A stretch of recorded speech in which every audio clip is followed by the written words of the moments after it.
جاری ہے، کئی سالوں سے جاری ہے، اور انشاءاللہ تعدیر یہ جاری رہے گا، اور اسی کی ضرورت بھی ہے ہمیں۔ ان سے میں گزارش کروں گا کہ وہ خطاب بھی فرمائیں اپنا، اور ہم سب کے لیے دعا بھی کریں۔ اقبال نے کہا تھا کہ تیری دعا سے قضا تو بدل نہیں سکتی، مگر ہے اس سے یہ ممکن کہ تو بدل جائے۔ تیری دعا ہے کہ ہو تیری آرزو پوری، میری دعا ہے کہ تیری آرزو بدل جائے۔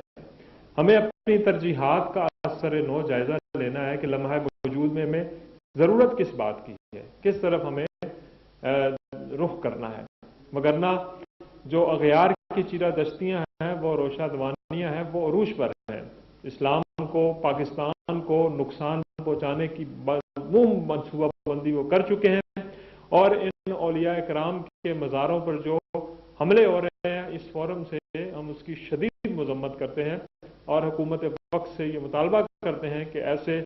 جو مجرم پکڑے جائیں انہیں کیفر کردار تک پہنچایا جائے، اور اس سے عوام کو آگاہ کیا جائے کہ جو مذموم حرکت کرے گا اس کا یہ حشر ہوگا۔ تو اب میں تقریب کے مہمان خصوصی اور صاحب صدر ہمارے محترم خانوادہ آستانہ عالیہ موڑا شریف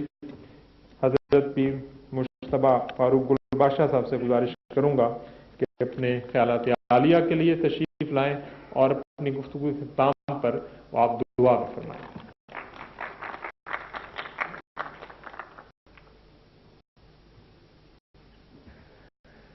نحمده ونصلي على رسوله الكريم، اما بعد فاعوذ بالله من الشيطان الرجيم، ان الله وملائكته يصلون على النبي يا ايها الذين امنوا صلوا عليه وسلموا تسليما۔ الصلاة والسلام عليك يا سيدي يا رسول الله، الصلاة والسلام عليك يا سيدي يا حبيب الله۔ محترم بزرگوں، پیر احمد رضا صاحب، پیر خلیفہ محمد اسلم صاحب، مقصود احمد راہی صاحب، جناب نعیم قریشی صاحب، اور میرے دیگر بھائیوں اور بہنوں، السلام علیکم ورحمۃ اللہ۔ میں ماشاءاللہ یہ سمجھتا ہوں کہ تذکرہ اولیاء پوٹھہار میں مقصود احمد راہی صاحب نے جو اولیاء اللہ کی شان، ان کا کردار، ان کا عمل اور ان کی خدمت اور محنت جو اسلام کو پھیلانے میں عام کی ہیں، میں یہ سمجھتا ہوں انہوں نے اس کو اکٹھا کر کے، میں ان کو اس بات پہ مبارکباد بھی پیش کرتا ہوں۔ اور یہ میرے بھائیوں، یہ وقت کی ضرورت تھی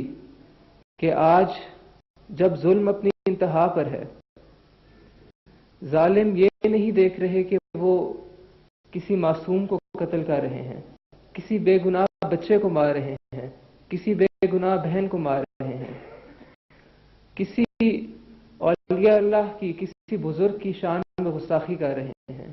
تو آج ایسی کتاب کی، اور اس کے علاوہ میں یہ سمجھتا ہوں نہ صرف ایسی کتابیں بلکہ ہمیں مزید اس میں بے شمار کانفرنسز کی بھی ضرورت ہے، تاکہ ہم اولیاء اللہ کا کردار بتائیں، اور ہم یہ لوگوں کو بتا سکیں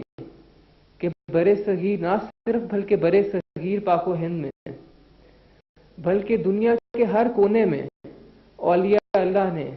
درویشوں نے، بزرگوں نے اپنا کیا کردار ادا کیا ہے، اور انہوں نے اپنے کردار سے، انہوں نے ظلم سے نہیں، انہوں نے اپنے کردار سے، اپنے عمل سے لوگوں کو اسلام کی طرف راغب کیا ہے۔ تو میرے بھائیوں، میں زیادہ وقت نہیں لوں گا آپ لوگوں کا۔ میں یہ سمجھتا ہوں کہ آج ہم مسلمان زوال پذیر ہیں، ہم لوگ انگریزوں کی غلامی کر رہے ہیں، جبکہ ہمارے آباء و اجداد اصحاب اجمعین کے زمانے میں، خلفائے راشدین کے زمانے میں، حضور صلی اللہ علیہ وسلم کے دور میں، میرے بھائیوں اس دور میں ہم لوگ حکمران تھے۔ اس وقت مسلمان بہترین حاکم بھی تھے،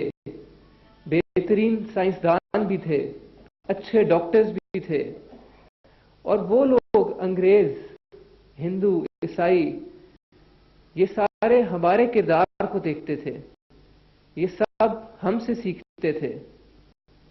اور آج ہم لوگ زوال پذیر اسی وجہ سے ہیں کہ ہم لوگوں نے قرآن شریف کو پڑھنا چھوڑ دیا ہے، ہم نے اسلام سے دوری کر لی ہے. میرے بھائیوں، مسلمان کی کامیابی صرف اسی وقت ہو سکتی ہے جب تک وہ قرآن شریف پر عمل نہ کرے، کیونکہ اللہ تعالیٰ نے خود فرما دیا ہے ذالک الکتاب لا ریب فیہ ھدی للمتقین، کہ یہ کتاب ہمارے لیے ہدایت کے لیے بھیجی گئی ہے. اور میرے بھائیوں، جس طرح یہ کتاب قیامت تک آنے والے ہر نسل کے لیے، ہر دور کے لیے ہدایت ہے، بشرطے کہ آپ اس کو پڑھیں، اس کو سمجھیں، اس پر عمل کریں. اور میں یہ سمجھتا ہوں اسی طرح حضور صلی اللہ علیہ وسلم کا کردار، آپ کی سیرت، آپ صلی اللہ علیہ وسلم سے پہلے جو پیغمبر، جو رسول آئے،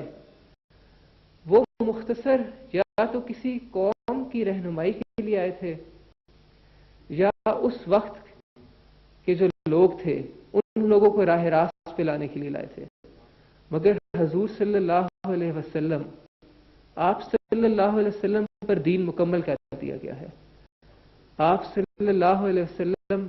تمام جہانوں کے لیے رحمت للعالمین بنا کے بھیجے گئے. آپ صلی اللہ علیہ وسلم ہم لوگوں کے لیے رول ماڈل بنا کے بھیجے گئے، اور آپ نے